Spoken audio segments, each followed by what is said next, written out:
యేసుక్రీస్తు పరిశుద్ధ నామములో మీ అందరికీ నూతన సంవత్సర శుభాకాంక్షలు తెలియచేస్తూ ఉన్నాను. దేవుడు మిమ్మల్ని దీవించి ఈ సంవత్సరం అంతా అన్ని కీడల నుంచి కాచి కాపాడునుగాక. ఈరోజు మనము యాబేజు ప్రార్థన నేర్చుకుందామండి.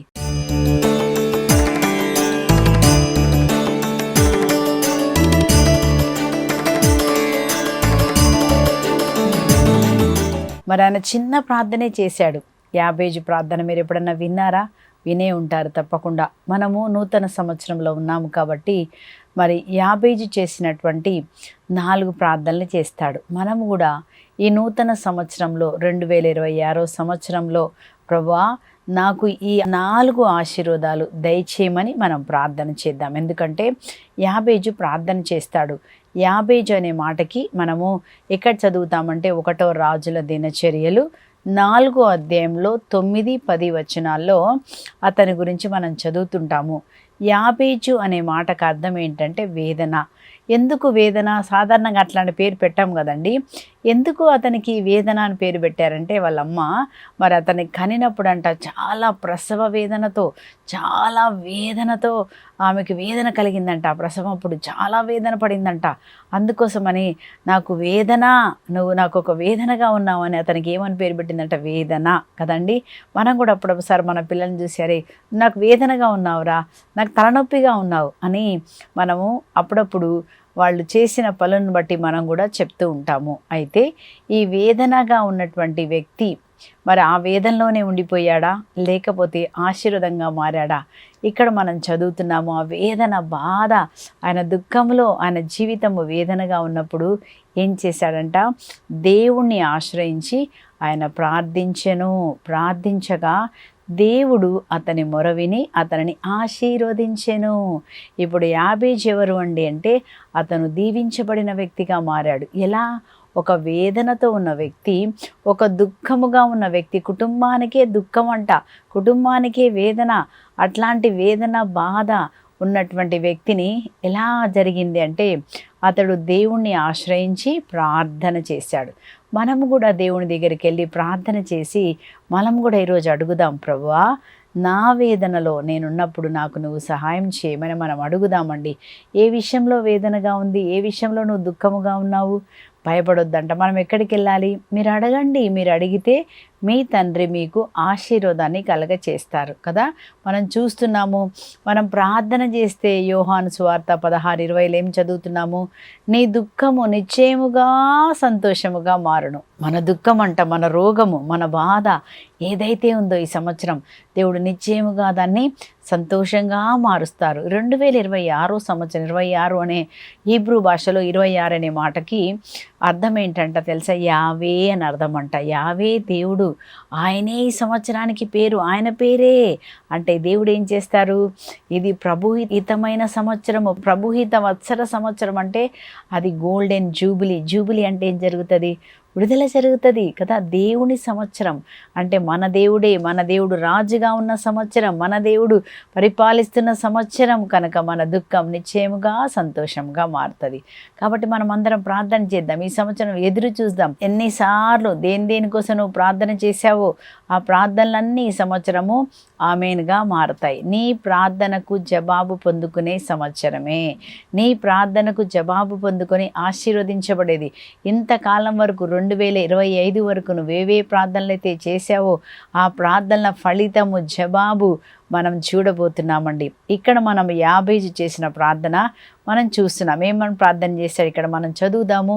1వ రాజుల దినచర్యలు 4వ అధ్యాయము అక్కడ మనము 9-10 వచనంలో మనం ఏం చదువుతున్నామంటే యాబేజు తల్లి తీవ్రమైన ప్రసన వేదనంట. తీవ్రమైన ప్రసన వేదనతో అతన్ని కనెను కనుక అతనికి వేదన అని పేరు పెట్టిందంట. తీవ్రమైన వేదన. కానీ ఈ వేదన అలాగే వేదన అట్లాగే ఉందా? కాదండి. ఈయన ఏం చేస్తున్నాడు చూద్దాం మనం 10వ వచనంలో. అతడు ఇజ్రాయేలు దేవుని ప్రార్థిస్తున్నాడు, దేవా నా ఈ వేదనను తొలగించయ్యా, నా దుఃఖాన్ని తొలగించయ్యా, మా కుటుంబంలో నన్ను వేదన అంటున్నారయ్యా, నేను వీరికి వేదనగా మారాను, పనికిరానిగా ఉన్నాను, అందరూ నన్ను త్రోసివేస్తున్నారు. ఒకవేళ ఈ సంవత్సరం నిన్ను కూడా అలాగా చూస్తున్నారేమో, పనికిరాని వారిని పనికి వచ్చే ముఖ్యమైన మూలరాయిగా మన దేవుడు మారుస్తాడు. ఏదైతే పనికి రాదు అని తోసివేస్తున్నారో, ఎవరైతే నువ్వు ఇంకా నీ గుణాలను చూసి కొంతమంది చెప్తే, నీ అలవాట్లను చూసి కొంతమంది చెప్పుంటారు కదండి, లేకపోతే నీ క్వాలిఫికేషన్ చూసి చెప్పుంటారు. కానీ వీటన్నిటిని, నీ గుణాలను, మన యొక్క స్వభావమును అన్నిటిని కూడా నూతన పరుస్తారు దేవుడు. నూతన స్వభావం మనకిస్తారు, నూతన అభిషేకాన్ని మనకిస్తారు, మన బలహీనతను తీసివేసి ఆయన మనకి బలాన్ని ప్రసాదిస్తారు. అది మన దేవుడు. మన పరిస్థితిని మారుస్తాడు. ఆయన ఏమైనా చేయగలడు, కథ మొత్తం మార్చగలడు. నీ పరిస్థితిని అంతా ఆయన మార్చగలిగిన, ఒక్క మాటతో మార్చగలిగిన దేవాతి దేవుణ్ణి మనం కలిగి ఉన్నామండి. ఇక్కడ మనం చూద్దాము, యాబేజు చేసిన ప్రార్థన వల్ల దేవుడు ఏ విధంగానని ఆశీర్వదించారు. ఉన్నతమైన స్థితిలోకి వస్తాడు. తర్వాత ఆయన ఎవరైతే త్రోసివేశారో ఆయన ఒక పెద్ద కాలేజ్ పెడతారంట, అనేక మందికి ఉద్యోగాలు ఇచ్చాడు. అదే విధముగా పనికిరాని నిన్ను దేవుడు పనికి వచ్చే పాత్రగా మారుస్తారు. ఇప్పుడు మనం చూద్దాము యాబేజు యొక్క ప్రార్థన ఏమని చేస్తున్నాడు. 4వ అధ్యాయము 10వ వచనంలో మొదటిగా అంటున్నాడు, 4 విషయాలు అడుగుతాడు కదా. మొదటి విషయం ఏమంటున్నాడు అంటే, దేవా నన్ను దీవించుము. చూసారా, మొదటిగా ఏమంటున్నాడు, నన్ను దీవించుము. దేవుడు దీవిస్తే ఏం జరుగుతుందంటండి, మనం ఆశీర్వాదకరంగా మారిపోతాం. దేవుని దీవెన నీ మీద ఉంటే ఏం జరుగుద్ది. ఇక్కడ మనం చదువుతున్నాం 2 సాముయేలు 7వ అధ్యాయము 29వ వచనంలో, నీ దీవెన వలన ఈ దాసుని వంశము వర్ధిల్లును గాక. ఎలా వర్ధిల్లుతుందంట ఒక వంశము, ఒక మనిషి ఎప్పుడు వర్ధిల్లుతాడు, దేవుని దీవెన. ఎప్పుడైతే దేవుడు మనల్ని దీవిస్తాడో ఏం జరుగుతుందండి, మనం అన్ని విషయాలు అభివృద్ధి పొందుతాం కదా. సామెతల గ్రంథం 10వ అధ్యాయం 22వ వచనంలో కూడా మనం ఏం చదువుతున్నామంటే, దేవుని దీవెనల వలన ఆశీర్వాదము వచ్చును. దాంట్లో ఏముండదంటండి, ఇంకా దేవుడు దీవిస్తే అక్కడ దుఃఖం ఉండదంట, వేదన ఉండదంట, బాధ ఉండదంట. దేవుని దీవెన ఒక మనిషికి ఆశీర్వాదం తీసుకొని వస్తుంది. కనుక ఆయన అంటున్నాడు, దేవా నన్ను దీవించు. ఈ సంవత్సరం మనం అడుగుదాం, ప్రతి ఒక్కరం అడుగుదాం, దేవా నన్ను దీవించు.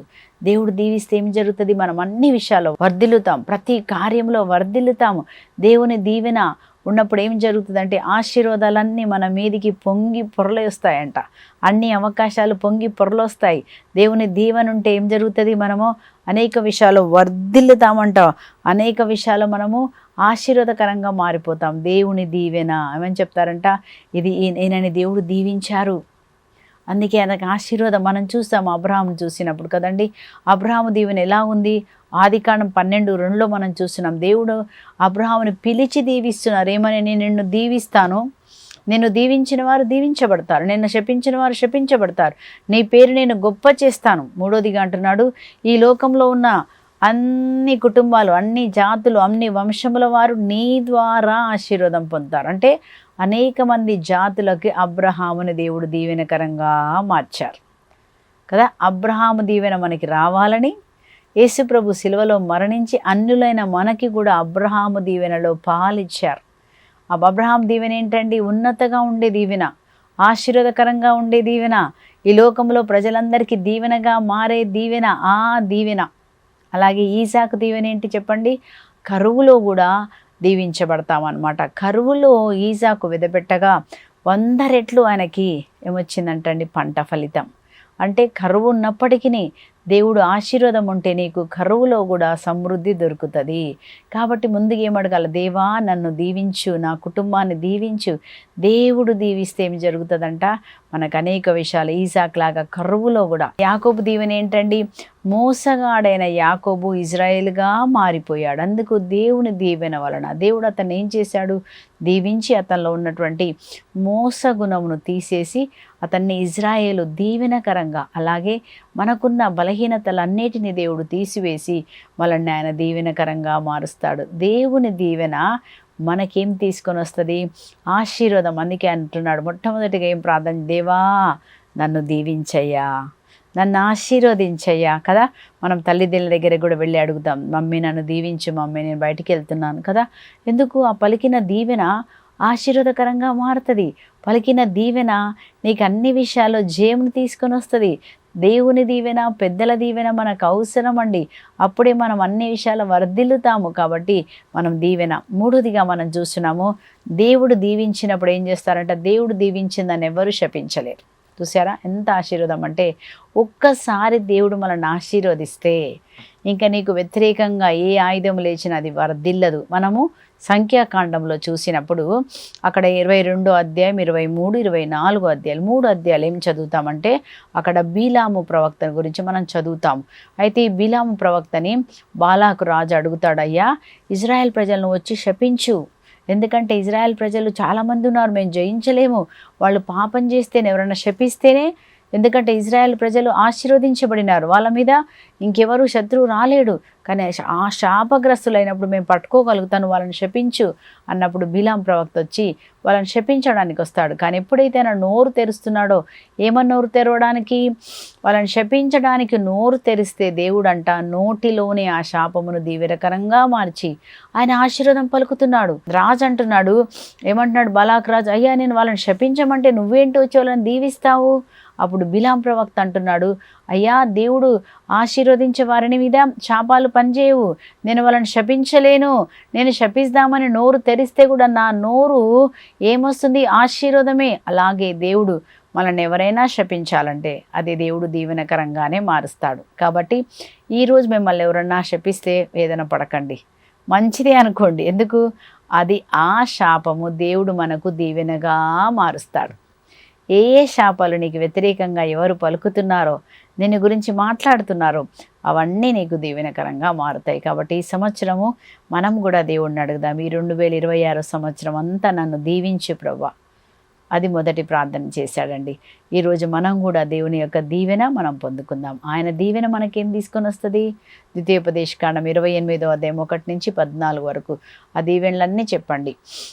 తలగానే ఉంటాం, మనం అనేక మందికి అప్పిచ్చేవారిగా ఉంటాము, బయటికి వెళ్ళినప్పుడు దీవించబడతాము, వచ్చినప్పుడు మనం దీవించబడతాం. ఎందుకు? మనల్ని దేవుడు దీవించారు కాబట్టి మనము దీవెనకరంగా ఉంటాము. రెండో ప్రార్థన ఏమంటున్నాడంటే, దేవా నాకు భూమిని సమృద్ధిగా దయచేయము. ఏమడుగుతున్నాడండి? దేవా నన్ను విస్తరింపచేయము. అంటే కొద్ది స్థితి నుండి ఉన్నతమైన స్థితిలోనికి, అంటే ఉన్న స్థితి నుంచి నన్ను ఉన్నతమైన స్థితిలోనికి నన్ను నడిపించండి. ఈరోజు మనం కూడా అడుగుదాం, ప్రభువా నన్ను ఉన్నతమైన స్థితిలోనికి నడిపించండి అన్నప్పుడు నీకు ఏ అనారోగ్యం ఉందో అనారోగ్యం నుంచి ఆరోగ్యంలోకి నడిపిస్తారు. నువ్వేదైతే చిన్న ఉద్యోగంలో ఉన్నావో ఆ చిన్న ఉద్యోగంలో నుంచి పెద్ద ఆశీర్వాదంలోనికి ఆయన నడిపిస్తారు. అలాగే మనకి ఉన్న స్థితి, అంటే నువ్వు కొంచెమే ప్రార్థన చేస్తున్నావు కానీ ఇంకా అధికంగా ప్రార్థన చేసేలాగా, నువ్వు ఆత్మలో వర్ధిల్లేలాగా చేస్తారండి. ముఖ్యమైన ఆశీర్వాదం ఏంటంటే, ఈ లోక సంబంధమైన ఆశీర్వాదం కొన్ని రోజులే, ఆరోగ్యం ఉంటుంది మళ్ళీ పోతుంది కదా, కానీ ఆత్మలో ఆశీర్వాదం అడగాలంట. దేవా నేను ఆత్మలో ఎదిగేలాగా విస్తరించాల, మన ప్రార్థన విస్తరించాలా, మనం ఎదగాల, ఉన్న స్థితి నుంచి ఇంకొక స్థితిలోకి మనం ఎదగాల కదండి. అది నిజమైన ఆశీర్వాదం. ఉన్న స్థితిలో ఉంటే ఆశీర్వాదం ఎట్లా తెలుస్తుందండి? మనం ఒక స్థితి నుంచి ఇంకొక స్థితికి పోయినప్పుడే ఈ బిడ్డ ఆశీర్వదించబడ్డారు అని చెప్పగలుగుతారు కదా. అందుకే మనం చదువుతాం యోబు గ్రంథంలో 8వ అధ్యాయం 7వ వచనంలో, యోబు గ్రంథము 8:7లో ఇంగ్లీష్ బైబిల్లో ఏమని రాసి ఉంటుందంటే, నీ స్థితి మొదట కొద్దిగా ఉండినను చివరికి అది మహాభివృద్ధి చెందును. నీ స్థితి ఈరోజు కొద్దిగా ఉండినను అని ఏమంటున్నాడు? నన్ను విస్తరింపచేయండి ప్రభువా, నన్ను అభివృద్ధిలోకి నడిపించండి, నాకు విశాలత దయచేయండి, extend my territory. You have to pray like that. చేయాలా ప్రభా, మమ్మల్ని అభివృద్ధిలోకి నడిపించండి, ఉన్న స్థితి నుంచి ఉన్నత స్థితిలోకి నడిపించండి. దేవుడు అన్నాడు యోబు గ్రంథంలో, ఏమంటున్నాడు? 8వ అధ్యాయం 7వ వచనంలో, నీ స్థితి మొదట కొద్దిగా ఉండినను తుదకు ఎలా ఉంటుందంటండి? రోజు రోజు రోజు ఎలా వస్తుందంట? మహాభివృద్ధి కలుగుతుందంట. ఈ సంవత్సరము నీవు కొద్దిగా ఉన్నావేమో కానీ దేవుడు నిన్ను మహాభివృద్ధిలోకి నడిపించునుగాక, సువిశాలమైనటువంటి ప్రదేశంలోకి నిన్ను నడిపించునుగాక. దావీదంట, నేను ఇరుకు నుండి మొదలుపెట్టగా నాకు విశాలత కలుగజేశాడు. ఏ ఇరుకు, చిన్న అప్పు సమస్య ఉందా? నీకు అప్పు సమస్య తొలగించి నిన్ను మహా ఆశీర్వాదంలోనికి ఇతరులకే నువ్వు ఒప్పించేలాగా దేవుడు నిన్ను నడిపిస్తారు. ఇప్పుడు నువ్వు ఉద్యోగం చేస్తున్నావేమో, కానీ నీవే ఒక కంపెనీ పెట్టి నువ్వు అనేక మందికి ఉద్యోగాలు ఇచ్చేలాగా ప్రభు చేస్తారండి. నువ్వు కొంతమందికి ప్రార్థన చేస్తున్నావేమో, కానీ రానున్న కాలంలో అందరి కోసం ప్రార్థన చేసేలాగా. ఈరోజు నీకు చిన్న తలాంతే ఉంది కదా, కొంచెమే ప్రార్థన చేయగలుగుతున్నావు, చిన్న పాట పాడలేకపోతున్నావు, కానీ దేవుడు ఏం చేస్తారంట, ఉన్న తలాంతుని 10 రెట్లుగా ఆయన చేస్తారు. ఆయన అంటున్నాడు, దేవా నాకు విస్తరింపు కలగ చేయండి, నన్ను విశాలపరచండి. ఈరోజు దేవుడు మనల్ని అన్ని విషయాలలో విశాలపరుస్తారు. నువ్వు ఏ స్థితిలో ఉన్నావో ఉన్న స్థితి నుంచి ఉన్నతమైన స్థితిలోనికి ఆయన నడిపిస్తారు. అది తప్పకుండా జరుగుతుంది. మేము కూడా 2000 సంవత్సరంలో దేవుడు నన్ను ప్రార్థన స్టార్ట్ చేయమన్నప్పుడు మరి మా ఇంట్లోనే ప్రతి శుక్రవారము ప్రార్థన చేయడం మొదలుపెట్టాము. ఒక పోర్షన్ని అంటే ఒక పోర్షన్ అంతా ఖాళీ చేసి ప్రార్థన స్టార్ట్ చేశాము. ఆ హాల్లో ఎక్కువ మంది పట్టరు, 50 మంది నిండిపోయారు. అప్పుడు ఇంకా ఎక్కువ మంది వస్తున్నారు. బయట రోడ్ మీద టెంట్ వేయాల్సి వచ్చింది. సో అది అక్కడ ఉన్నటువంటి పక్కన ఇళ్ళకి చాలా డిస్టర్బెన్స్ కదా. సో వాళ్ళు అన్నారు, ఇట్లా వేస్తే మాకు చాలా కష్టం. అప్పుడు మాకేం అర్థం కాలే.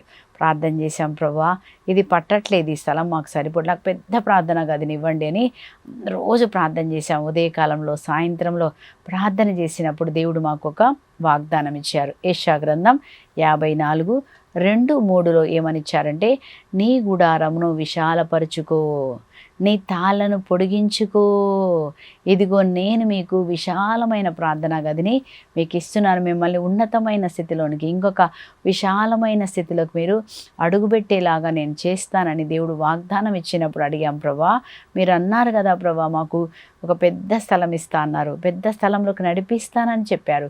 నీ మాట సత్యం ప్రభా, కనుక మమ్మల్ని నడిపించండి అని వాగ్దానం ఏం చేశారంటండి, మన కళ్ళ ముంద నుంచి పోకుండా రోజు మనం దేవుడి దగ్గర ప్రార్థన చేసినప్పుడు ఏ విధంగా యాబేజు ప్రార్థన చేస్తే దేవుడు విని అన్నది దీవించాడో, మేము కూడా ప్రార్థన చేసినప్పుడు ఏం చేశారంటే 50 మంది పట్టే ఆ చిన్న ప్రార్థనా గది నుంచి ఇప్పుడు దేవుడు మాకు 300 మంది పట్టేటువంటి పెద్ద స్థలముని ప్రభు మాకు ఇచ్చారు.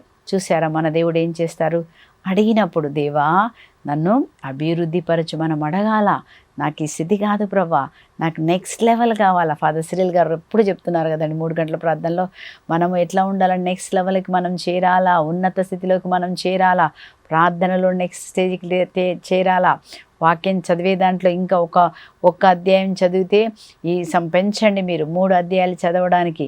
అర్ధగంట ప్రార్థన చేస్తే గంట ప్రార్థన చేస్తానని ఈరోజు మనము ఒక తీర్మానం చేసుకొని మనం ఉన్నత స్థితి కావాలని మనం అడిగితే మన దేవుడు తప్పకుండా మనకేమిస్తారండి, ఉన్నత స్థితి. మన దేవుడు మనకు ఏర్పరిచింది విశాలం. అందుకే అన్నారు కదా ఆదికాండం 1 మనం చదువుతాం 26-28 ఏమని చదువుతాము, మీరు విస్తరించి ఫలించి విస్తరించండి. విస్తరించాలంట అధికముగా. నీ యొక్క అభివృద్ధిని చూసి అందరూ ఏమంటారండి, దీవించాడు. ఆయన దీవించారు. అబ్రహామును అందరూ చూసి దేవుడు ఆయన దీవించారని, దేవుడు అతనికి ఇచ్చిన అభివృద్ధిని వారు చూడగలిగారు. ఆ విధంగా దేవుడు మనకిచ్చిన అభివృద్ధిని మనం చూస్తాం. మన దేవుడు మనల్ని అభివృద్ధి పరుస్తారు. ఆయన గొప్ప దేవుడు. కాబట్టి ఈరోజు మనం అందరం కూడా అడుగుదాం, దేవా నన్ను విస్తరింపచేయండి, నన్ను ఉన్నతమైన స్థితిలోకి చేర్చండి కదా. ఇప్పుడు భయస్థితిలో ఉంటే ధైర్యపరిచే స్థితిలోకి నన్ను మార్చండి అని చెప్పండి. దేవాని చిన్న ఉద్యోగం చేస్తుంటే పెద్ద దానిలోకి నన్ను మార్చండి. దేవుడు మారుస్తాడు. మన దేవుడు గొప్ప దేవుడు. మనకు అన్ని విషయాలు ఆయన ఏం చేస్తారండి, మనకైనా సహాయం చేస్తారు. మనం చూస్తాం 2 సామెయలు 6:12 అక్కడ మనము ఎవరి గురించి చదువుతామంటే ఒబేదేదేముకి ఎలాంటి ఆశీర్వాదం వచ్చింది చూడండి. అక్కడ మందసము వారి ఇంటిలో 3 నెలలు ఉంటుందన్నమాట. దావీదు తీసుకెళ్ళి వాళ్ళ ఇంట్లో దావీదు రాజు ఆ యొక్క మందసాన్ని ఒబేదేదేము ఇంట్లో పెడతారు. మందసం అంటే ఏంటంటే దేవుని సన్నిధి కదా. దేవుని సన్నిధి ఒబేదేదేము ఇంట్లో ఉండడం వల్ల ఏం జరిగిందంట చూడండి. అక్కడ అతని ఆస్తిపాస్తులను దేవుడు వృద్ధి చేసినని దేని చేశారంట చూడండి. యావే ఒబేదేదేమును అతని కుటుంబమును అతని ఆస్తిపాస్తులను వృద్ధి చేసినని దావీదు వినేను. చూసారా, అవన్నీ అభివృద్ధి చెందిందంటండి. ఎలా అభివృద్ధి చెందింది? దేవుని వల్ల మాత్రమే. దేవుడు తోడుగా ఉన్నప్పుడు కదా. 3 ప్రార్థన అదే మనం చదువుతున్నాం. 3 ప్రార్థన ఏం చేస్తాడు, దేవా నీవు నాకు తోడుగా ఉండు. ఇది చాలా ముఖ్యమండి. కదా. ఏంటంటే దేవా నువ్వు నాకు తోడుగా ఉండు అంటే దేవుడు తోడు లేకుండా మనం ఏమీ చేయలేము. దేవుడు అన్నారు, నేను ద్రాక్షవల్లి మీరు రెమ్మ. ఎవరైతే దేవుడు లేకుండా ఏ పని చేస్తే అది సక్సెస్ కాదు. కానీ మనం దేవుని కలిగి దేవుడు మనతో ఉండాలి, అడగాల, దేవా నువ్వు నాతో ఉండు, ఈ పనికి వెళ్తున్నా నాతో ఉండమని మనం అడిగితే దేవుడు మనతో వస్తారు. మనం చూస్తున్నాం నిర్గమకాండ 33లో మోషే అడుగుతాడు. మోషే ఏమంటాడు? దేవుడు అంటాడు, నేను రాను, మీరు తలబిరుసు ప్రజలు, నా దూతను పంపిస్తాను, మీరు వెళ్ళండి అంటే మోషే అంటాడు, లేదు ప్రభా, నువ్వు రావాలా మాతోటి, నువ్వు రాకపోతే మేము ఈ స్థలము నుంచి వెళ్ళము. ఎందుకు? దేవుడు మనతో వస్తే మనకు జయము కలుగుతుంది. దేవుడు మనతో ఉంటే అన్ని విషయాల్లో మనకి జయము కలుగుతుంది. అదే మనం చూసాము. ఇక్కడ మనం ఏం చదివాము? 2 సామెలు 6:12లో మనం ఏం చదువుతున్నాము? ఒబేదేదేముని దేవుడు ఎందుకు దీవించారంట? మందసము మూలముగా దేవుడు, యావే దేవుడు ఒబేదేమును, అతని కుటుంబమును, అతని ఆస్తిపాస్తులన్నీ కూడా అభివృద్ధి చేసినని వాళ్ళు విన్నారంట. చూసారండి, విని దావీదు రాజు వింటున్నాడు, అలా జరిగిందని ఇప్పుడు నాకు మందసం కావాలి. అలాంటి దేవుణ్ణి మనం కలిగి ఉన్నాము. సో దేవుడు 3వ ప్రార్థన ఏమంటున్నాడంటే, దేవా నువ్వు నాకు తోడుగా ఉండు. దేవుడు తోడుగా ఉంటే ఏం జరుగుతుంది? మన జీవితంలో అభివృద్ధి కలుగుతుంది. దేవుడు తోడుగా ఉంటే ఇంకా ఏం జరుగుతుంది? అపోస్తుల కార్యం 7వ అధ్యాయము 9-10 వచనాలు మీరు తర్వాత చదవండి. అక్కడ ఏమని ఉంటుందంటే, దేవుడు యోసేపుకి తోడుగా ఉండెను కనుక ఏం చేస్తున్నాడంట? కష్టములన్నిటి నుంచి కాపాడాడు. దేవుడు మన తోడుగా ఉంటే ఈ సంవత్సరం అనేకమైన కష్టాలు వస్తాయి కదా. దేవుడు అన్నాడు వస్తాయి, రాకుండా ఉండవు. ఇంకా అనేకమైన రోగాలు వస్తాయి, ఎందుకంటే ఇంకా వర్స్టే జరుగుతుంది. ఎందుకంటే దేవుడు రహస్య రాకడలో మనల్ని తీసుకెళ్తాడు. తర్వాత అందరికీ తెలుసు అంత్యము చాలా సమీపించింది కాబట్టి కదండి. సో మరి దేవుడు తోడుగా ఉంటే యోసేపుకి ఏం జరిగిందంట?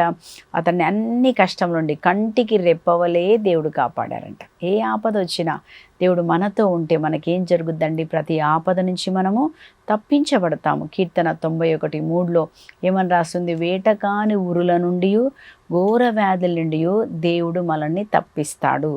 ఎప్పుడు? ఆ మహోన్నతుడైన దేవుళ్ళలో మనమున్నప్పుడు, దేవుడు మనతో ఉన్నప్పుడు దేవుడు మనకేం చేస్తారు? ఆయన మనల్ని కాపాడుతారు కదా. సో కాబట్టి 3వదిగా ఏమంటున్నాడు? దేవా నువ్వు నాకు తోడుగా ఉండు అని ప్రార్థన చేస్తున్నాడు. 4వ ప్రార్థన ఏం చేస్తున్నాడు అంటే, నన్ను అన్ని కీడుల నుంచి కాపాడండి. ఏ కీడు నా ఇంటికి రాకూడదు, నన్ను కాపాడండి. ఈ 4 ప్రార్థనలు ఈ సంవత్సరం మనం కూడా చేయాలి. ఏమని చేయాలా? ప్రభా ప్రతి కీడు నుంచి నన్ను తప్పించండి. పరలోక జపంలో మనం ఏం చెప్తామండి? శోధనలో ప్రవేశింపనివ్వక కీడులో నుండి నన్ను తప్పించండి. ఎందుకు? సాతాను ఏం చేస్తాడంటే ఉరులు పెడతాడంట. నువ్వు ఎక్కడ పడిపోవాలా? నాలుక ద్వారా పడిపోవాలా? కొట్లాట ద్వారా పడిపోవాలా? ఏదో ఒకటి ఉరి పెడతాడండి, ఏదో ఒక డిస్టర్బెన్స్ పెడతాడు.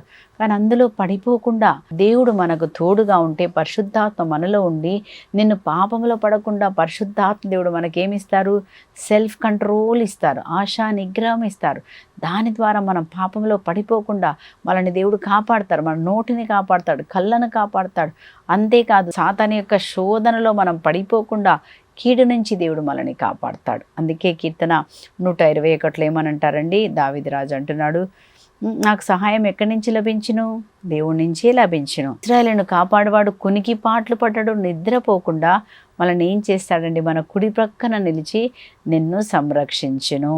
కాబట్టి దేవా ఈ సంవత్సరం అడుగుదాం, దేవా ఈ సంవత్సరం అంతా నన్ను ఏ కీడు రాకుండా నన్ను కాపాడండి. ఈ 4 ప్రార్థనలు. దేవా మొదటిగా ఏమన్నాడు? నన్ను దీవించుము. రెండోది ఏమంటున్నాడు? నన్ను విస్తరింప చేయమంటున్నాడు. మూడోది ఏమన్నాడు? నువ్వు నాకు తోడుగా ఉండమని. 4వది ఏమన్నాడు? అన్ని కీడుల నుంచి నన్ను తప్పించు, నా కోటగా మీరుండండి కదా. ఈ సంవత్సరం మనం కూడా అడుగుదాం, ప్రభా అన్ని కీడుల నుంచి నన్ను తప్పించు, నాకు తోడుగా ఉండు, నన్ను దీవించు, నన్ను అభివృద్ధిలోనికి నడిపించు. ఈ 4 దీవెనలు మీ అందరి మీదకి వచ్చినగాక. మీరందరికీ దేవుడు ఈ సంవత్సరం తోడుగా ఉండి మిమ్మల్ని విస్తరింపచేసి అన్ని కీడుల నుంచి కాచి కాపాడి దేవుడు తన దీవెనలతో మనల్ని దీవించి ఆశీర్వదించినగాక. దాని కొరకు మనం ఏం చేయాలి? ప్రార్థన చేసుకుందాం, వాక్యాన్ని చదువుదాం, నీతి అయిన మార్గంలో మనం నడుస్తాం. ప్రార్థించుకుందాం. పరిశుద్ధుడైన తండ్రి, ప్రేమ స్వరూపుడమైన దేవ, జాబేజు వలె మేమందరం కూడా నీ దగ్గర ప్రార్థిస్తున్నాం. మమ్మల్ని దీవించండి. దేవా, రెండోదిగా మమ్మల్ని విస్తరింపచేయండి. ఉన్న స్థితి నుంచి ఉన్నతమైన స్థితిలోనికి, అన్ని విషయాలలో ఉన్నతమైన స్థితిలోనికి, సమాధానకరమైన, ఆశీర్వాదకరమైన, ఆరోగ్యకరమైన, పరిశుద్ధమైన స్థితిలోనికి మమ్మల్ని నడిపించండి. మంచి ఆరోగ్యం అందరికీ మీరు దయచేయమని అడుగుతున్నాం ప్రభా. మూడోదిగా మా తోడుగా ఉండండి. ఈ 2026 అంతా మీరే మా తోడు, మా కోట, మా బలముగా ఉండి మమ్మల్ని నడిపించండి. నాలుగోదిగా ప్రభా, ప్రతి కీడు నుంచి మమ్మల్ని తప్పించండి. దుష్టుడు వేసిన ప్రతి బాణములు మా మీద తాకకుండా వేటకాని ఊర్లలో నుంచి మేమందరము తప్పించబడదుముగాక. నీ రక్తం ఎల్లప్పుడూ మా కోసం మొరపెట్టునుగాక. నీ వాక్యం చే మేము కాపాడబడదుముగాక. పరిశుద్ధాత్మ అభిషేకం ద్వారా మేము రక్షించబడదుముగాక. యేసు క్రీస్తు అతి పరిశుద్ధ నామం పేరట అన్నీ అడిగి పొందుకొని ఉన్నాం పరలోకపు తండ్రి. Amen, amen. దేవుడు మీ అందరినీ దీవించునుగాక. Amen. God bless you. Praise the lord.